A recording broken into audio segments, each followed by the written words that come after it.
ಈ ನಡುವೆ ಸರ್ ಮೊನ್ನೆ ಉಪಚುನಾವಣೆಯಲ್ಲಿ ಯೋಗೇಶ್ವರ್ ಅವರು ಚನ್ನಪಟ್ಟಣದಲ್ಲಿ ಜಯಬೇರಿ ಬಾರಿಸಿದ್ದಾರೆ. ಅವ್ರು ಹೇಳ್ತಾರೆ ಸರ್, ಒಂದು ಟಾಸ್ಕ್ ಕೊಟ್ಟರೆ ನಮಗೆ JDS ಪಕ್ಷದಲ್ಲಿ ಎಲ್ಲರನ್ನೂ ಕೂಡ ಕರೆತರ್ತೀವಿ ಅಂತ ಹೇಳಿ. ಮತ್ತೊಂದೆಡೆ ಈಗ JDSನವ್ರು ಹೇಳ್ತಾರೆ ಒಬ್ಬರನ್ನ ಕರ್ಕೊಂಡೋಗಿ ನೋಡ್ತೀವಿ ಅಂತ ಹೇಳಿ. ನಿಮ್ಮ ಅಭಿಪ್ರಾಯ ಏನು ಸರ್? ಚನ್ನಪಟ್ಟಣ ಚುನಾವಣೆ ಸಾಕಷ್ಟು ವಿಚಾರಗಳಿಗೆ ಸಾಕ್ಷಿಯಾಗಿದೆ.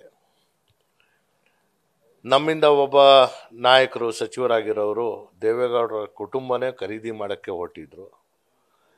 ಯೋಗೇಶ್ವರ್ ಅವರು ಕಾಂಗ್ರೆಸ್ನಲ್ಲೇ ಇದ್ದು ಪಕ್ಷೇತರವಾಗಿ ಗೆದ್ದು JDS BJP ಎಲ್ಲ ಕಡೆಗೆ ಹೋಗಿ ಮತ್ತೆ ನಮ್ಮ ಪಕ್ಷಕ್ಕೆ ಬಂದಿದ್ದಾರೆ.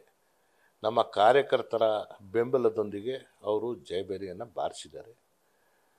ಅವರು ಹೇಳಿರುವಂಥ ಮಾತು, ಅವಕಾಶ ಕೊಟ್ಟರೆ ನಾನು JDS ಸಂಪೂರ್ಣವಾಗಿ ನಿರ್ನಾಮ ಮಾಡ್ತೀನಿ ಅಂತ. ಕಾಂಗ್ರೆಸ್ಗೆ ಅಂಥ ದರಿದ್ರ ಏನೂ ಬಂದಿಲ್ಲ ಯಾರಿಗೂ ನಾವು ನಿರ್ನಾಮ ಮಾಡುವಂಥದ್ದಕ್ಕೆ.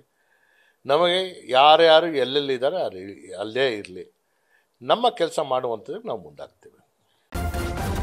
ನ್ಯೂಸ್ ಫಸ್ಟ್ ನಿರ್ಭೀತಿಯಿಂದ ನಿಮ್ಮ ಪರವಾಗಿ.